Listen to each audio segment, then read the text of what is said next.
Good evening, everyone. I hope you are doing great. So recently it has been in news, बहुत ज़्यादा ये news में है, debate में है. What is more important, investment led growth और consumption led growth? आज हिंदू ने आर्टिकल में भी कवर किया. But since the day government ने जो बजट अनाउंस किया है, उस बजट में गवर्नमेंट ने क्या किया है, इनकम टैक्स कट को लेकर अनाउंस किया गया है.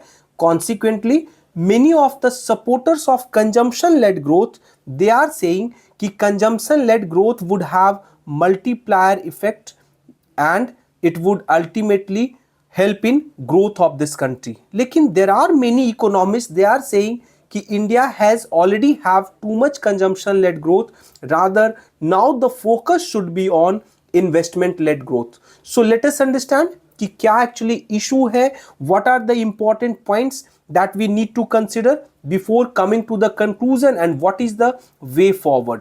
वे फॉरवर्ड क्या होगा, ठीक है. सो कंटेक्स्ट अभी आपको बताया था. जनरली इकोनॉमी जो है, कोई भी इकोनॉमी, वहां पे दो फैक्टर्स बहुत इंपॉर्टेंट रोल प्ले करते हैं. One is supply and another is demand. Supply and demand, और दोनों के बीच मिसमैच नहीं होना चाहिए. अगर सप्लाई ज्यादा होगा डिमांड से, so automatically what would happen, it would create supply glut in the market. और सप्लाई ग्लट अगर होगा मार्केट में, सो what would happen, that would affect overall production. Production जो है प्रोसेस वो हैम्पर होगा, लोग प्रोडक्शन को कम करेंगे and overall it would impact growth. हो सकता है स्लो डाउन हो जाए. अगर डिमांड ज्यादा बढ़ गया तो उस केस में इन्फ्लेशन होगा. सो जनरली ध्यान में ये रखना है कि डिमांड सोर्सेज में सबसे इंपॉर्टेंट है investment is crucial as it creates a multiplier impact. Demand चार तरीके के होते हैं: consumption demand, investment demand, government consumption and investment, plus net export. जब एक्सपेंडिचर मेथड से आप करते हो तो नेट जीडीपी का, बेसिकली जीडीपी को आप इस तरीके से कैलकुलेट करते हो. तो इन चारों में सबसे इंपॉर्टेंट इज इन्वेस्टमेंट. इन्वेस्टमेंट जो है उसका मल्टीप्लायर इफेक्ट होता है. Are you getting? सो इसीलिए एंड इट इज सेड कि इसका multiplier impact is greater then overall consumption. ठीक है. सो रिसेंटली अभी क्या था, ये आज का हिंदू न्यूज में आया है. अगर आप अभी तक नहीं पढ़े so go through it. Is consumption enough to drive growth? Please go through it. अच्छा आर्टिकल है and you would get multiple things. बहुत सारा इंसाइट यहां से मिलेगा. ओके. तो अभी मैंने बताया कि रिसेंटली क्या हुआ है कि government decided to cut income tax. Income tax cut से गवर्नमेंट का क्या एक्सपेक्टेशन है कि इट वुड बूस्ट कंजम्पशन. जब कंजम्पशन जो है बढ़ेगा, so what would happen, consumption बढ़ेगा तो ऑटोमेटिकली डिमांड ज्यादा होगा. डिमांड ज्यादा होगा सो प्रोडक्शन ज्यादा होगा, और प्रोडक्शन ज्यादा होगा सो ग्रोथ होगा. So it would create multiplier effect. अब जनरल ओवरव्यू एक बार समझ लो. जनरली इकोनॉमी का ग्रोथ दो बोर्ड्स पे डिपेंड करता है, सप्लाई और डिमांड. इन दोनों को मिसमैच में नहीं रहना है. दोनों साथ में कोऑर्डिनेशन करके वर्क करते हैं. अगर सप्लाई जो है डिमांड से कम है तो उस केस में इन्फ्लेशन होगा, क्योंकि प्राइस ज्यादा बढ़ेगा. बिकॉज अभी क्या हो रहा है, this is the condition of situation of excess demand. दूसरा कंडीशन ये है कि डिमांड जो है that is less than supply. अगर डिमांड जो है सप्लाई से कम है तो उस केस में what would happen, supply glut would happen. और सप्लाई ग्लट की वजह से क्या होगा, अब जो प्रोड्यूसर्स हैं वो कट बैक करेंगे प्रोडक्शन, जॉब लॉस होगा. जब जॉब लॉस होगा तो इनकम लॉस होगा, और इनकम लॉस होगा so ultimately this would lead to growth slow down. Growth भी इसकी वजह से कमेगा. Okay. So there are generally चार कंपोनेंट्स हैं डिमांड के. अभी मैंने बताया consumption demand, investment demand, government expenditure and net exports. So अब समझना है कि multiplier effect of consumption and investment. Generally ये बोला जाता है कि इन्वेस्टमेंट का जो मल्टीप्लायर इफेक्ट है that is greater than consumption. पहले समझो क्या है. मान लो कि you have decided to invest in a school building. एक स्कूल बिल्डिंग एक हिंटरलैंड एरिया में बना रहे हो, और hospital you are making in a hinterland.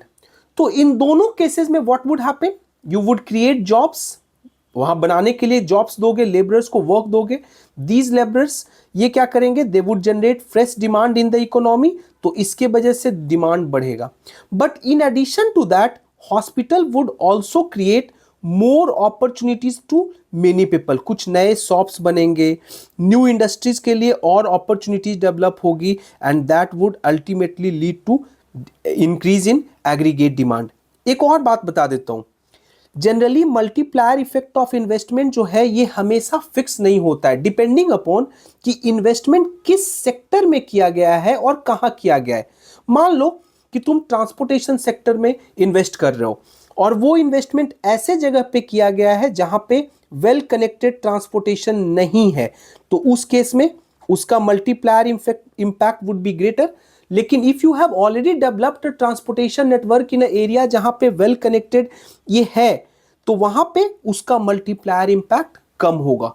Okay, but consumption का जब समझते हैं, so multiplier effect arising from increased consumption जो है वो काफी वीकर है। अगर इनकम बढ़ेगा सो कंजम्पशन एक्सपेंडिचर भी बढ़ेगा, और कंजम्पशन एक्सपेंडिचर बढ़ेगा but it would not in proportion like investment. पूरा अभी जैसे इसमें देखो, कंजम्पशन जब इनकम बढ़ेगा तो कुछ पोर्शन जो इनकम का है that would be used for consumption, कुछ portion would be used for saving. ठीक है, so rise in consumption it can not lift income as much as in the rest of the economy. तो ये पूरा का पूरा विल पे डिपेंड करता है, किसका, एंड कंज्यूमर का, वेदर जो एक्स्ट्रा मनी उसको मिल रहा है, whether he or she wants to consume or whether he or she wants to save more. Understand?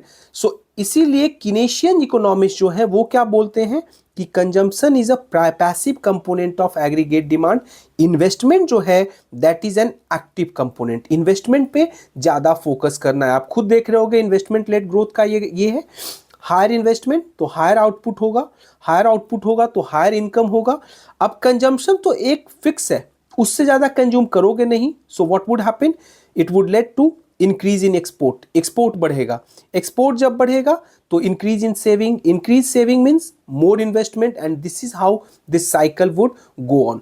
अब इंडिया और चाइना का एक्सपीरियंस आज के हिंदू आर्टिकल में बहुत ही अच्छे तरीके से किया गया है। इफ मैंने तो पढ़ा तो मुझे लगा कि अरे कितना अच्छा इंफॉर्मेशन उन्होंने दिया है। अर्ली 1990s में, प्रिसाइजली 1992 में, जो पर कैपिटा इनकम इंडिया और चाइना का था ऑलमोस्ट सेम था, लगभग बराबर था। अंडरस्टूड?